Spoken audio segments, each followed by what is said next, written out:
Friends, watch full video carefully and अगर आपने अभी तक इस चैनल को सब्सक्राइब नहीं किया है तो इस चैनल को सब्सक्राइब कीजिए नीचे दिए गए रेड सब्सक्राइब बटन को क्लिक करके और उसके साथ वाले बेल आइकन को भी क्लिक जरूर करिए। इससे आपको हर नई वीडियो की नोटिफिकेशंस रेगुलरली मिलती रहेगी। भारत के भौतिक भाग। सबसे पहले समझिए कि भौतिक का अर्थ क्या है। भौतिक का मतलब होता है प्राकृतिक, अर्थात भारत के प्राकृतिक भागों का वर्णन करना। भारत की धरातलीय सीमा प्रत्येक स्थान पर अलग अलग है। कहीं पर ऊंची चोटियां हैं तो कहीं मैदान है, कहीं पठार है, तो कहीं भी इसकी धरातलीय सीमा एक समान नहीं है। भारत के प्राकृतिक बनावट की दृष्टि से इसको मुख्यतः 6 भागों में बांटा जाता है। पहला है हिमालय का पर्वतीय क्षेत्र,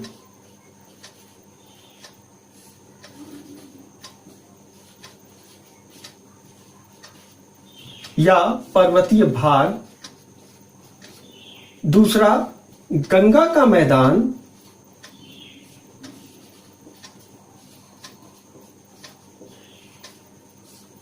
तीसरा दक्षिण का पठार,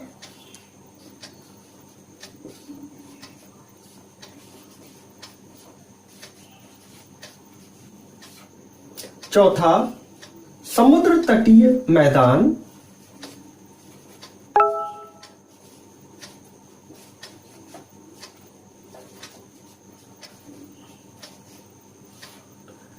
पांचवा थार का मरुस्थल,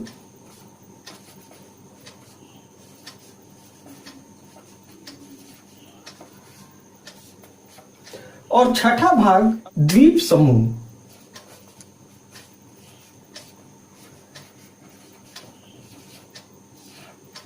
तो चलिए देखते हैं कि हिमालय का पर्वतीय भाग ये किस तरह से मैप में डायग्राम किया जाएगा।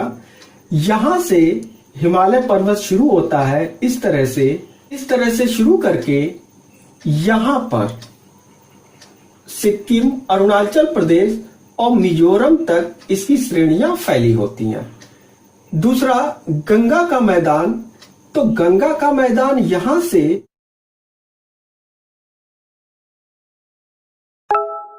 उत्तर भारत की सारी नदियां बंगाल की खाड़ी में गिरती हैं, तो ये यहां तक फैला हुआ है। तो ये हो गया गंगा का मैदान। अब देखिए, दक्षिण का पठार बनाने से पहले जब हम समुद्र तट का मैदान बनाएंगे तो खुद ब खुद दक्षिण का पठार अपने आप निकल आएगा। तो ये हम समुद्र तटीय मैदान बना रहे हैं इस तरह से। अब ये समुद्र तटीय मैदान है तो दक्षिण का पठार ये पूरा भाग है। अब इस भाग में देखिए थार का मरुस्थल इधर रह गया है, इसको काटना है।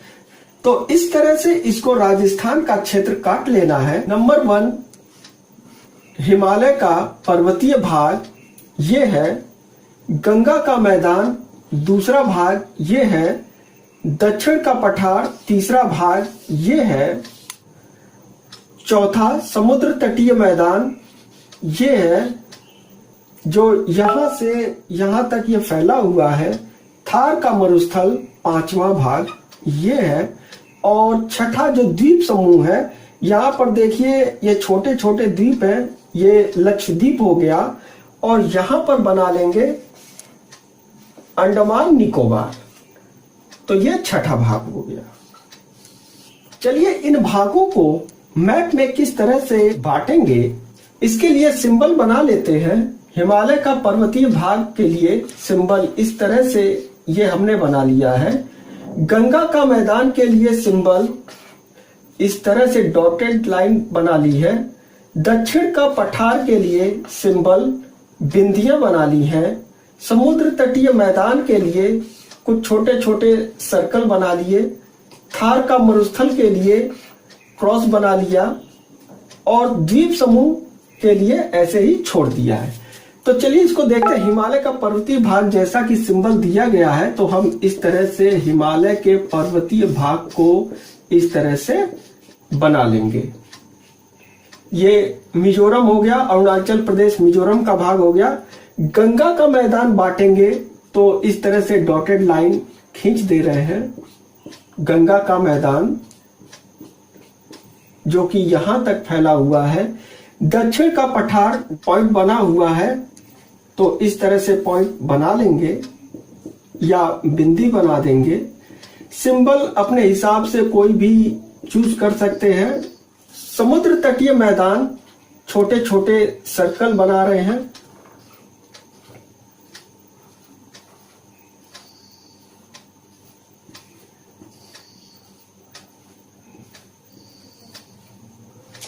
अब थार का मरुस्थल के लिए हमने क्रॉस बनाया हुआ है, तो थार का मरुस्थल यहां इस तरह से क्रॉस में दिखा देंगे। और द्वीप समूह के लिए हमने छोड़ दिया है, कोई भी सिंबल नहीं दिया है, तो यहां आप 6 नंबर लिख सकते हैं यहां पर और यहां पर, जिसे पता चल जाएगा कि द्वीप समूह है। तो हिमालय का पर्वतीय क्षेत्र या पर्वतीय भाग ये हो गया, गंगा का मैदान, दक्षिण का पठारी भाग, समुद्र तटीय मैदान, थार का मरुस्थल और द्वीप समूह। तो ये जो 6 भाग हैं भारत के, ये प्राकृतिक भाग कहलाते हैं, ये भौतिक भाग कहलाते हैं। तो इस तरह से इनको बांटा गया है। तो चलिए बात करते हैं पहले भाग हिमालय का पर्वतीय भाग की। हिमालय पर्वत क्या है? यह भारत के उत्तर में कश्मीर से लेकर अरुणाचल प्रदेश, मिजोरम तक ऊंची ऊंची पर्वत श्रेणियों में फैली हुई श्रृंखलाएं हैं। इन्हें हिमालय पर्वत श्रेणियां कहते हैं। ये पर्वत पश्चिम से पूर्व की ओर लगभग 2400 किलोमीटर की लंबाई में एक चाप के आकार में फैले हुए हैं। हिमालय की उत्पत्ति।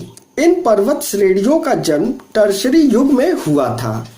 इन पर्वत श्रेणियों के स्थान पर पहले एक विशाल सागर था, जिसका नाम टेथिस सागर था। टेथिस सागर कैसे बना? सबसे पहले पृथ्वी पर 2 ही भाग रहा करते थे। एक ये जल वाला भाग था और दूसरा भाग ये जो हम बना रहे हैं ये स्थल भाग था। तो स्थल भाग को पेंजिया कहा और जल वाले भाग को पैंथालसा कहा। कुछ समय बाद ये जो पेंजिया है ये 2 भागों में विघटन हो गया, 2 भागों में टूट गया। तो इस तरह से हम इसको बना दे रहे हैं। ये एक भाग हो गया, दूसरा भाग इस तरह से हो गया। तो पेंजिया के 2 भाग हो गए। तो उत्तर का जो भाग था इसको कहा गया अंगारा लैंड और दक्षिण का जो भाग था इसे कहा गया गोंडवाना लैंड। रानीगंज, झरिया इत्यादि जगहों पर जो कोयले की खदानों में से कोयला निकालते हैं वो गोंडवाना क्रम के शैलों की खदानें हैं। अंगारा लैंड और गोंडवाना लैंड के बाद ये जो बीच में पानी का जो भाग बन गया इसी को कहा गया टेथिस सागर।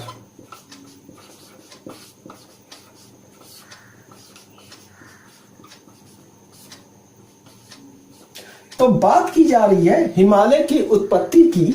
तो टेथिस सागर में क्या हुआ कि मलबा, इधर से मलबा जाने लगा, इस भाग से मलबा गया और इस भाग से मलबा इधर की ओर गया। जब अंगारा लैंड और गोंडवाना लैंड दोनों के भूखंडों से आने वाले मलबा का जमाव टेथिस सागर में होने लगा तो उससे दबाव पड़ा। जब दबाव पड़ा तो वलन पड़ा और वलन पड़ने से हिमालय की उत्पत्ति हो गई। तो देखिए हिमालय वलित पर्वत है जिसको मोड़दार पर्वत कहा जाता है।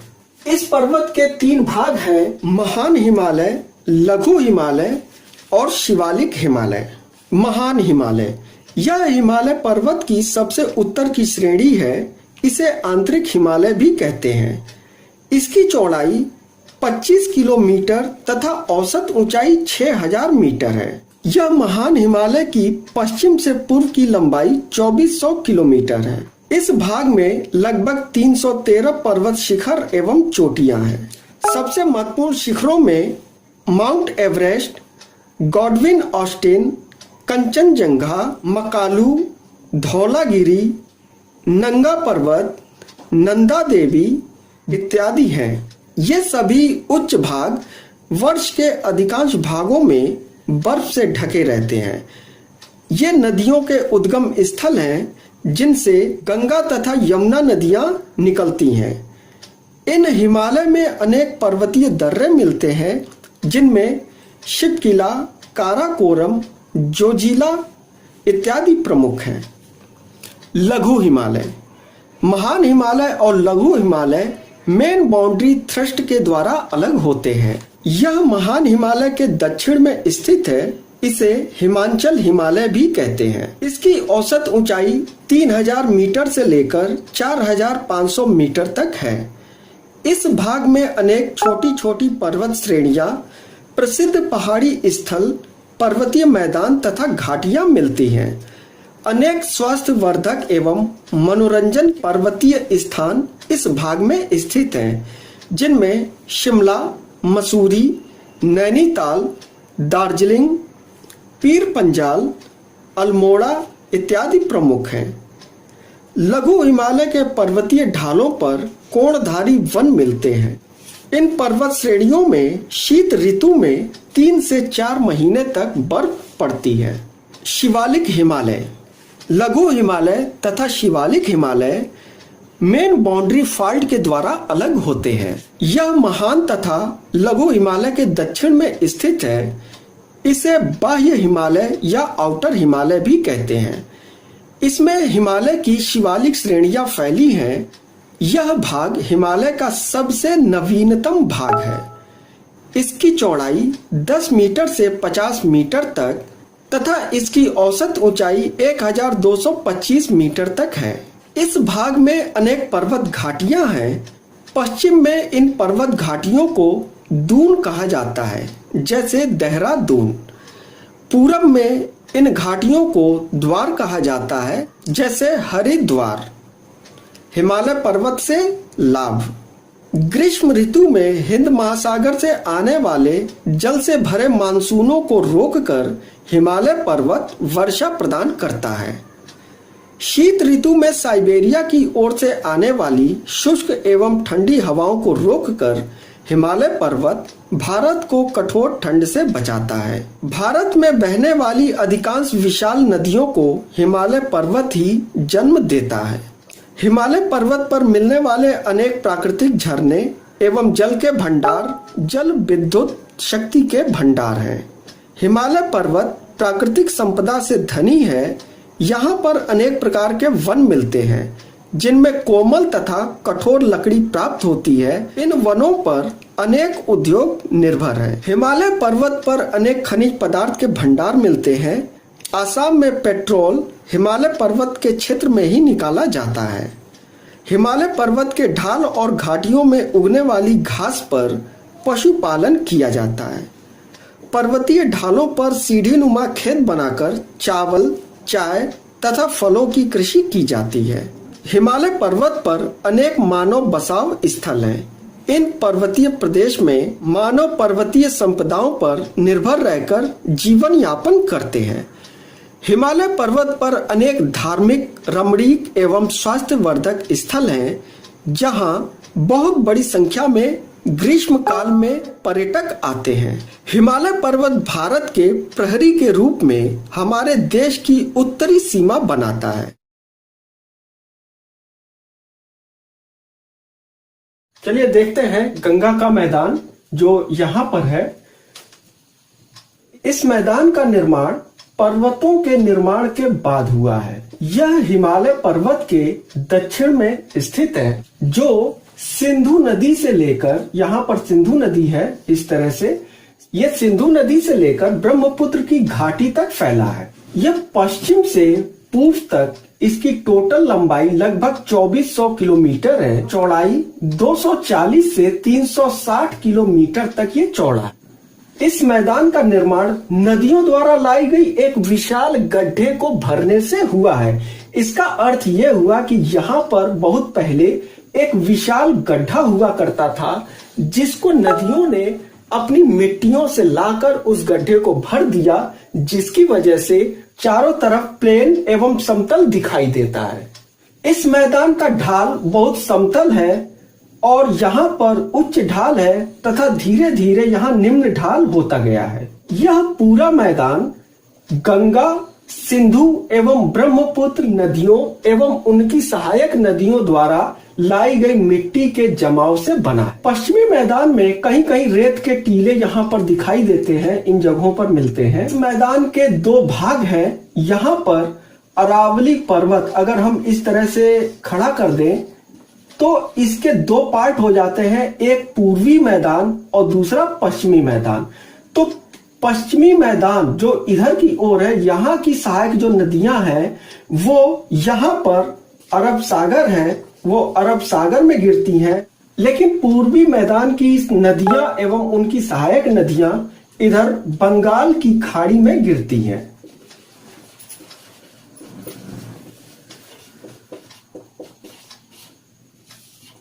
इस पूरे भूभाग को 4 भागों में बांटा गया है, भाबर, तराई, बांगर और खादर। यहां पर देखिए हमने इस तरह से ये पर्वत बना लिया, तो ये पर्वत हो गया।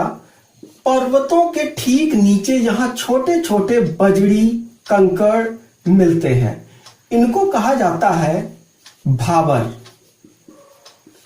इसके बाद यहां पर आगे चलेंगे तो यहां पर दलदली मिट्टी मिलती है जिसको कहा जाता है तराई। इसके बाद थोड़ा और आगे आने पर यह कहलाता है बांगर, और इस बांगर से जहां निचला भाग होगा इसको कहा जाएगा खादर। तो अब देखिए बांगर जहां भी है, और बांगर इसको भी कह सकते हैं, ये भी बांगर ही है। यहां पर क्या होता है, खादर में ये निचला भाग होने से यहां पर बाढ़ का पानी इस जगह पर, यहां बाढ़ का पानी आ जाता है। मगर ये जो बांगर है यहां पर और यहां पर, इन दो जगहों पर, यहां पर बाढ़ का पानी नहीं आ पाता है।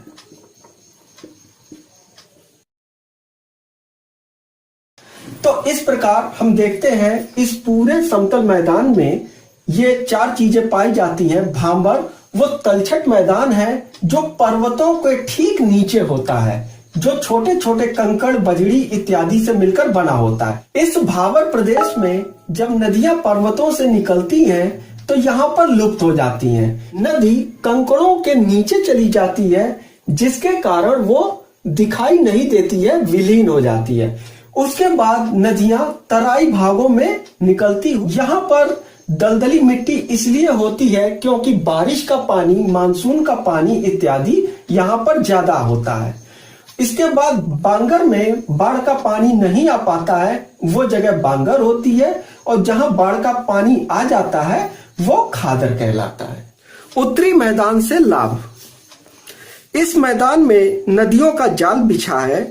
इन नदियों से पीने के लिए तथा सिंचाई के लिए जल की प्राप्ति होती है। यह भारत का सबसे अधिक उपजाऊ मैदान है। यहाँ पर उपजाऊ जलोढ़ मिट्टी मिलती है, इसलिए यह भारत का सबसे विकसित कृषि क्षेत्र है।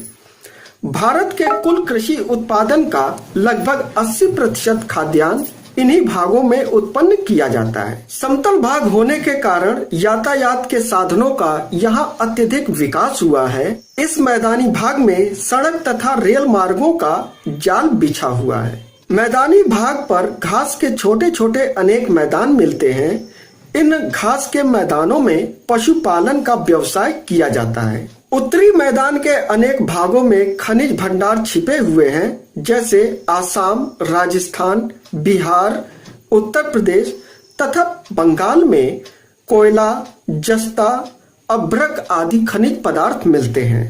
यह मैदान मानव बसाव के सर्वश्रेष्ठ स्थल हैं। भारत की लगभग आधी जनसंख्या इसी भाग में निवास करती है। इन मैदानों में अनेक धार्मिक, ऐतिहासिक तथा तीर्थ स्थल मिलते हैं। मथुरा, हरिद्वार, प्रयाग, काशी, कुरुक्षेत्र जैसे तीर्थ स्थल उत्तरी मैदान में ही स्थित। दक्षिण का पठार। उत्तरी मैदान के दक्षिणी भाग में यह पठार फैला हुआ है। यह पठार भारत के दक्षिणी भाग में विस्तृत है। इस पठार का आकार त्रिभुजाकार है। यह उत्तर की ओर चौड़ा तथा दक्षिण की ओर सकरा है। इस पठार की औसत चौड़ाई 600 से 900 मीटर तक है। पश्चिम की ओर इसकी ऊंचाई अधिक है, लगभग 2500 मीटर। पश्चिमी भाग का सर्वोच्च शिखर अनाईमुड़ी लगभग 2925 मीटर तक है।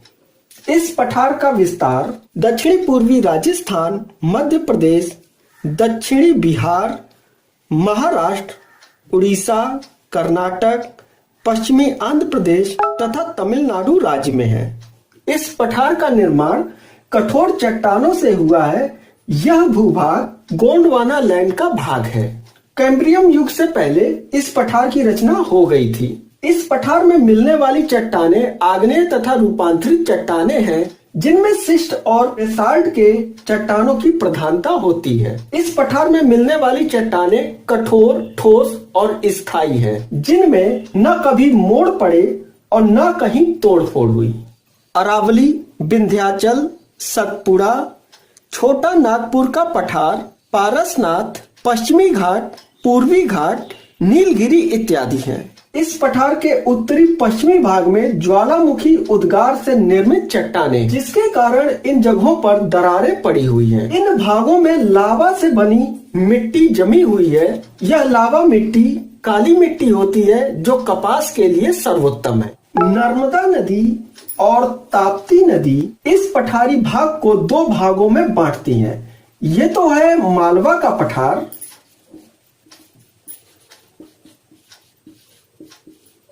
और यह है दक्कन का पठार।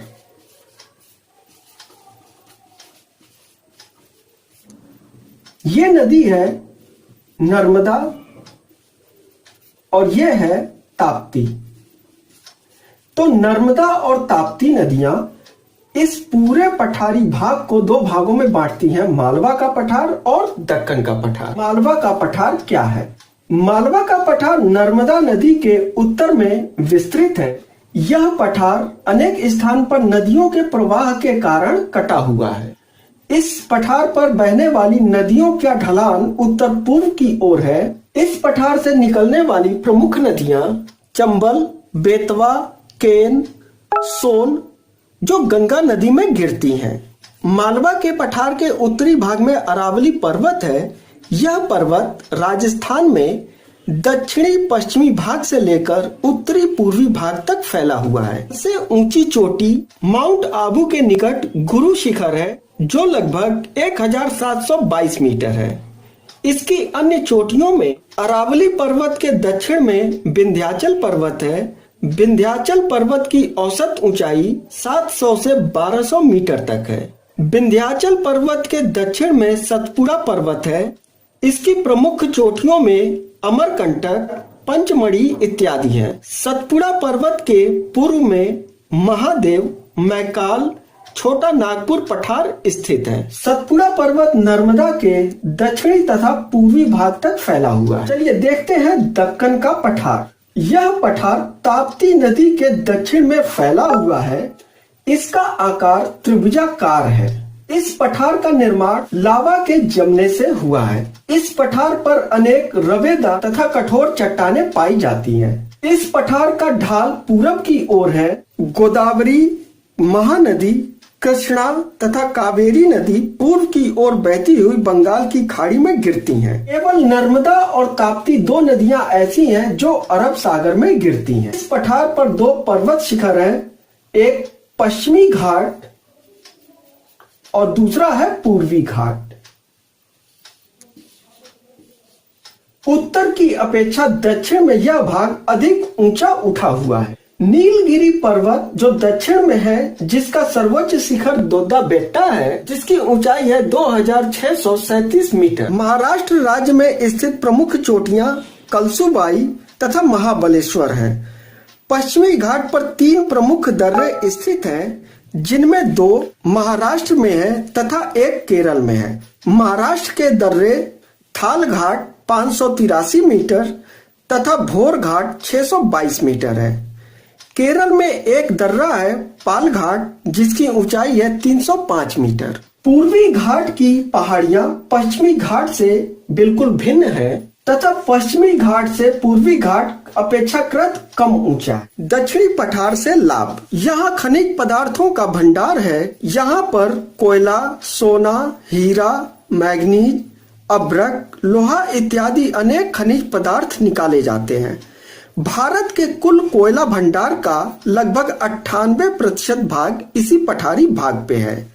लावा मिट्टी से युक्त होने के कारण इस पठारी प्रदेश में भूमि कपास के उत्पादन के लिए सबसे अधिक उपजाऊ है। पठारी ढाल चाय, कहवा, रबर, गरम मसाले, काजू, केला, आम एवं संतरा उत्पादन के लिए प्रसिद्ध क्षेत्र है।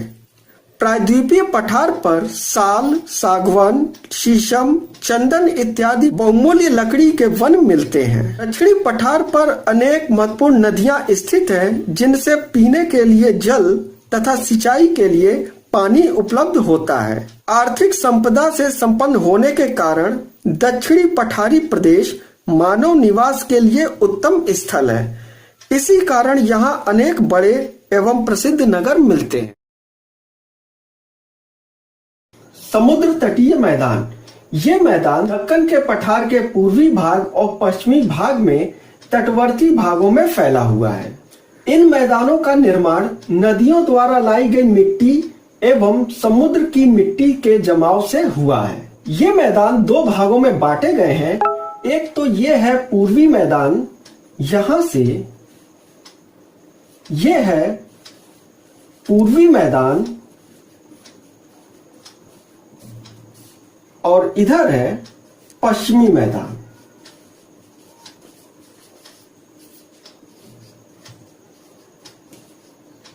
चलिए देखते हैं पूर्वी मैदान क्या है। पूर्वी मैदान पूर्वी घाट एवं बंगाल की खाड़ी के बीच फैला हुआ है। ये मैदान गंगा के मुहाने से लेकर कुमारी अंतरीप तक फैला हुआ है। पूर्वी मैदान पश्चिमी मैदान की अपेक्षाकृत अधिक चौड़ा है। इसकी औसत चौड़ाई 160 किलोमीटर से लेकर 480 किलोमीटर तक है। समुद्र के तट के सहारे सहारे बालू के ढेर मिलते हैं, जो समुद्र की लहरों द्वारा बनाए गए होते हैं। इस मैदान के उत्तरी भाग को उत्तरी सरकार तट कहते हैं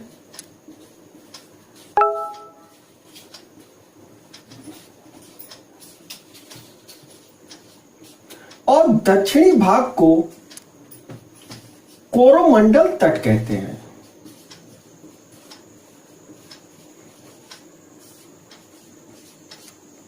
चलिए देखते हैं पश्चिमी मैदान क्या है।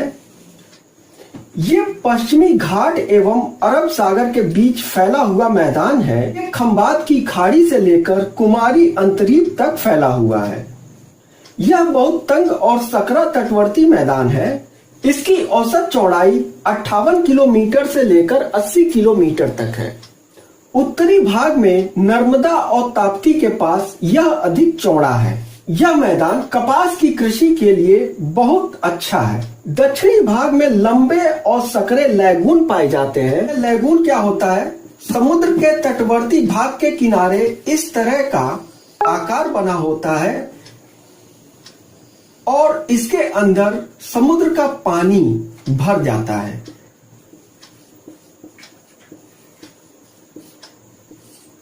ये लैगून कहलाता है। तो इस प्रकार के लैगून यहाँ दक्षिणी भाग में अधिक पाए जाते हैं। ये लैगून बालू के जमाव से निर्मित होते हैं, जिनमें ज्यादातर मछली पकड़ने का कार्य किया जाता है। इस मैदान के उत्तरी भाग गुजरात से लेकर गोवा तक का भाग कोंकण कहलाता है। कोंकण तट गोवा से लेकर मैंगलोर तक कन्नड़ तट कहलाता है।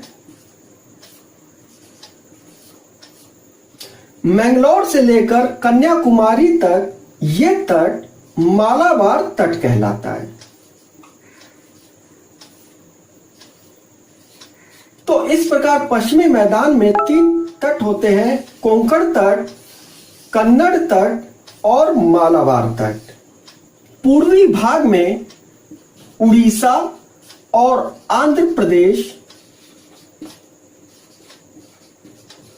का भाग उत्तरी सरकार तट के अंतर्गत आता है और तमिलनाडु तक का भाग कोरोमंडल तट के अंतर्गत आता है। तटीय मैदान से लाभ। तटीय मैदानों में अनेक बंदरगाह हैं जहां से जल यातायात होता है। इन मैदानों में मछली व्यवसाय को बहुत सहयोग मिलता है। इन मैदानों के तट के सहारे सहारे नारियल के सैकड़ों वृक्ष फैले हुए हैं। नारियल से गिरी एवं तेल प्राप्त होता है। ये मैदान चावल तथा रबड़ की कृषि के लिए प्रसिद्ध क्षेत्र है। मालाबार तट तथा कोरोमंडल तट मछली उत्पादन के लिए बहुत उपयुक्त स्थल है, इसलिए इन भागों में मछली व्यवसाय विकास कर गया है। इन तटीय मैदानों के पूर्वी तथा पश्चिमी तटों पर अनेक प्राकृतिक बंदरगाह बने हैं जहां से भारत का विदेशी व्यापार होता है। ये तटीय मैदान खनिज पदार्थों के स्थल भी हैं। पश्चिमी तटीय मैदानों में पेट्रोलियम तथा पूर्वी तटीय मैदानों में नमक खनिज मिलता है। इन तटीय मैदानों में समुद्र तटों पर मोती निकालना, शंख तथा सीप इत्यादि का कार्य होता है। भारत के प्रसिद्ध नगर एवं विकसित औद्योगिक केंद्र मुंबई, त्रिवेंद्रम, पांडिचेरी, विशाखापट्टनम, चेन्नई इत्यादि इन्हीं तटीय मैदानों पर स्थित। अगला देखते हैं थार का मरुस्थल, जो ये भाग है। थार मरुस्थल भारत के राजस्थान राज्य के उत्तरी पश्चिमी भाग में फैला हुआ है। गीला एवं शुष्क मरुस्थल है। इसकी लंबाई लगभग 644 किलोमीटर एवं चौड़ाई 160 किलोमीटर तक है। इस मरुस्थल के निर्माण का मुख्य कारण शुष्कता एवं वर्षा का न होना है। कच्छ की खाड़ी की ओर से आने वाले मानसून अपने साथ बालू और रेत के टीले उड़ाकर ले जाते हैं और उनका जमाव इन भागों में कर देते हैं, जिसके परिणाम स्वरूप यहाँ रेत की मात्रा प्रति वर्ष अत्यधिक बढ़ती जा रही है। ये मरुस्थल वनस्पति विहीन है। यहाँ पर अत्यधिक कटीली झाड़ियाँ एवं खजूर के वृक्ष पाए जाते हैं। इन भागों में यातायात के साधनों का बहुत कम विकास हुआ है। ज्यादातर ऊंट एवं घोड़े से सवारी की जाती है। ऊंट यहाँ पर रेगिस्तान का जहाज कहलाता है। थार मरुस्थल से लाभ। थार के मरुस्थलीय भाग में खारे पानी की झीलें मिलती हैं जिनसे नमक निकाला जाता है। ये झीलें सांभर, डीडवाना इत्यादि हैं। थार के मरुस्थल में अनेक खनिज निकाले जाते हैं। इनसे जिप्सम, लिग्नाइट कोयला, जस्ता आदि प्रमुख है। थार के मरुस्थल से अनेक प्रकार के संगमरमर तथा लाल पत्थर प्राप्त किए जाते हैं। इन क्षेत्र से मुल्तानी मिट्टी भी प्राप्त की जाती है। खजूर के वृक्ष से खजूर फल प्राप्त किया जाता है, जिससे खजूर का गुड़ तथा खजूर की शराब बनाई जाती है। चलिए देखते हैं द्वीप समूह।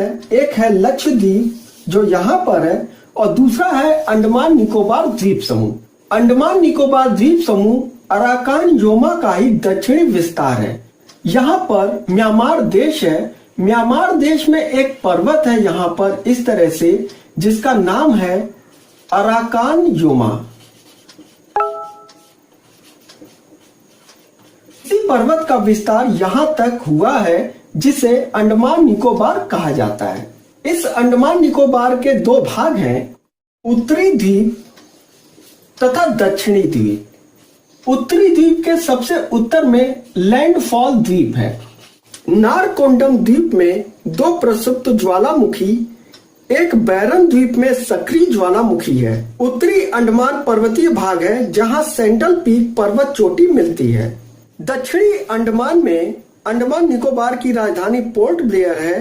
प्रसिद्ध सेल्यूलर जेल इसी भाग में स्थित थी। लघु अंडमान द्वीप समूह का दक्षिणी भाग है। 10 डिग्री चैनल इसे कार निकोबार से अलग करता है। ग्रेट निकोबार अंडमान निकोबार का दक्षिणतम द्वीप है। इंदिरा पॉइंट इसी द्वीप के दक्षिणतम भाग पर स्थित है। चलिए देखते हैं लक्षद्वीप। अरब सागर में स्थित यह द्वीप छोटे छोटे द्वीपों का एक पूरा समूह है। यह द्वीप प्रवाल के द्वीपों के बारे में जाना जाता है। यहाँ पर देखिए प्रवाल। अब प्रवाल क्या होता है? प्रवाल एक सूक्ष्म जीव होता है, सूक्ष्म कीड़ा होता है जो चूने का खोल बनाता है। दुनिया में सबसे बड़ा प्रवाल ऑस्ट्रेलिया में है, जो कि ऑस्ट्रेलिया के पूर्वी हिस्से में इस प्रकार से पूरी एक बहुत बड़ी बेल्ट है जो विश्व प्रसिद्ध है, प्रवाल द्वीपों के लिए जानी जाती है, जिसे कहा जाता है ग्रेट बैरियर रीफ।